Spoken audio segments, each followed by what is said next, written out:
Paz e bem, sou Paulo da Costa Paiva, leigo professo na Ordem Franciscana Secular e também idealizador da mídia digital Partilha Franciscana. Sim, você pode nos encontrar em qualquer meio digital. Nos encontra no Facebook, página e grupo, pode nos encontrar no nosso canal do YouTube, temos o blog, também nos encontramos no Instagram com o perfil Partilha Franciscana. Lá você encontra todo o conteúdo relacionado à espiritualidade franciscana, mais precisamente sobre a espiritualidade da Ordem Terceira, dos penitentes de São Francisco de Assis. E a nossa fraternidade, aliás, a nossa ordem, existe fraternidades espalhadas pelo mundo inteiro. Se não se encontra na sua cidade, com certeza aproxima a sua cidade, pois onde há uma igreja, há uma fraternidade franciscana, da primeira, da segunda ou da terceira ordem. Busque vivenciar a espiritualidade de nosso pai fundador, São Francisco de Assis. E então, aproveitando esse momento, vamos falar sobre a espiritualidade, sobre o testemunhos, relatos de santos, beatos, veneráveis e servos de Deus na Ordem Franciscana Secular. Hoje vamos falar do bem-aventurado Mateus Álvares, mártir no Japão, mais um mártir do Japão, da terceira ordem.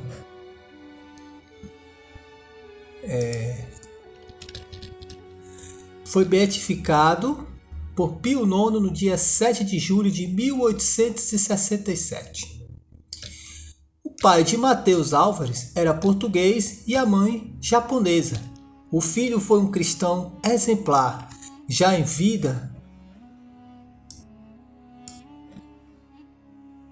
mas, sobretudo na sua morte, pertence ao número imponente dos convertidos japoneses depois da mais antiga experiência de evangelização desse país do Extremo Oriente, ligada à história e à glória de São Francisco Xavier. São Francisco Xavier tinha estado no Japão por volta de 1550 e aí lançara as primeiras sementes do apostolado cristão. Depois dele, a obra evangelizadora foi continuada pelos seus confrades da Companhia de Jesus com êxito tanto mais surpreendente quanto era difícil penetrar naquela cultura e mentalidade muito diferente da ocidental. E ainda devido à complexidade da língua japonesa, e apesar disso, menos de 30 anos depois, em 1587, já se encontrava no Japão mais de 200 mil cristãos. Um deles era o beato Mateus Álvares, batizado pelos franciscanos. Tinha se inscrito na Ordem Terceira de São Francisco e esforçado-se por viver segundo o espírito seráfico. Como um bom japonês, conhecia perfeitamente a doutrina e os costumes budistas, e isso permitiu-lhe sair vencedor em variadas discussões e obtendo numerosas convenções. Durante certo tempo, os missionários do Japão viveram em clima de tolerância e inclusivamente de simpatia, mas de repente, por motivos diversos e complexos, foi decretada a expulsão dos missionários estrangeiros. Contudo, grande parte dos religiosos não fizeram caso do decreto e continuaram lá, na clandestinidade, prosseguindo com as devidas cautelas e trabalho de apostolados e assistência às comunidades cristãs. Sucedeu que, chegada de novos missionários e seus prosélitos, demasiadamente descarado, sobressaltou as autoridades, que decretaram prisão de todos os missionários e também de cristãos mais notáveis. Mateus foi detido e levado para a cadeia, onde já se encontravam outros cristãos missionários.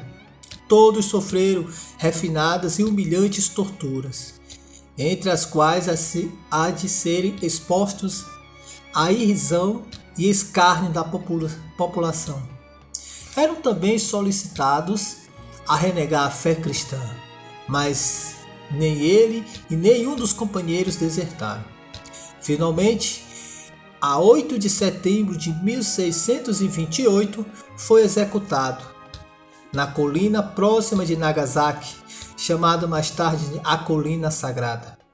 Foi primeiro atravessado com uma lança cruzada que lhe atravessaram o coração e de seguida decapitado.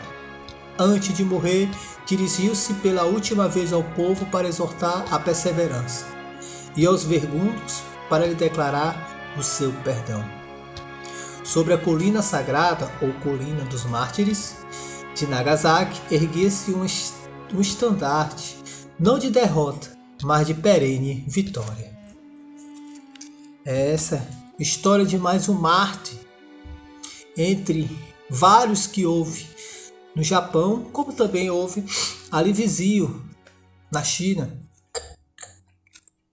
O bem-aventurado Mateus Álvares, desde novo, encantado com as missões cristãs na sua região, tanto pela Companhia de Jesus, como também pelos franciscanos, ele se interessou, se sentiu tocado pelo testemunho daqueles missionários e abraçou essa fé. Abraçando essa fé, consequentemente, buscou entrar na missão e vestiu a veste de penitente da Ordem Terceira de São Francisco de Assis.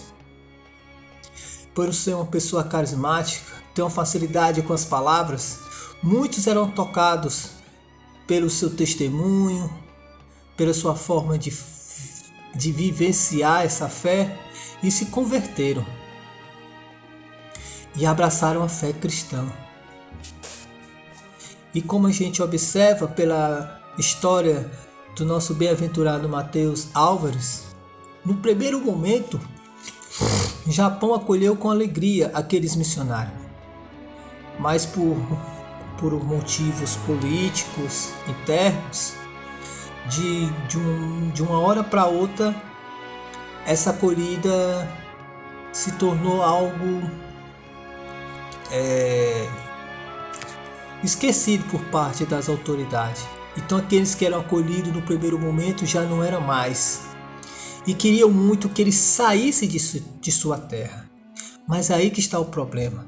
Ali já foi germinada a semente da Boa Nova e tinha que dar continuidade à obra, mesmo nas últimas consequências. Todos aqueles que beberam da Boa Nova, do Reino de Deus, do anúncio, do querigma, queriam permanecer nessa graça, de ter a graça de se alimentar da palavra de Deus, dos sacramentos, da Santa Missa.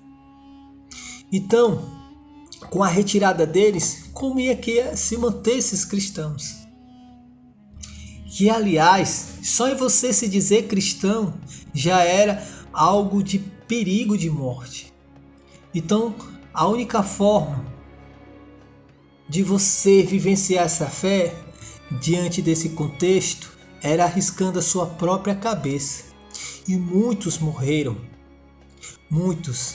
Independente de que situação você se encontrasse. Se você era idoso, se você era mulher, se você era criança, não queriam saber. Muitos foram mortos. Mas não esquecido. Essas pessoas até hoje são lembradas e liturgicamente vivenciamos toda essa mística do Marte, toda essa mística do amor até as últimas consequências a Deus, a Cristo. E trazendo para o nosso dia a dia, no nosso cotidiano, todos nós passamos por imensas dificuldades nesse mundo que cada vez mais secularizado, materialista, se abandona cada vez mais no seu ego, nos seus caprichos, nos seus desejos, e focando, idolatrando o seu ego, idolatrando coisas efêmeras que o escraviza, que o faz infeliz, que por mais no primeiro momento aquilo seja prazeroso, ele é efêmero, aquilo passa, não lhe sustenta. E assim como uma droga, você se vicia por migalhas de prazer.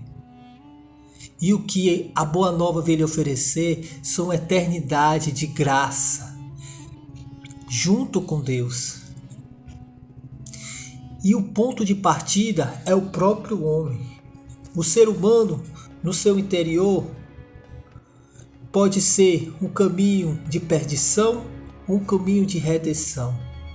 Para isso é necessário buscar verdadeiramente o Cristo que se faz presente nesse santuário que é o nosso corpo, que é a morada do Senhor.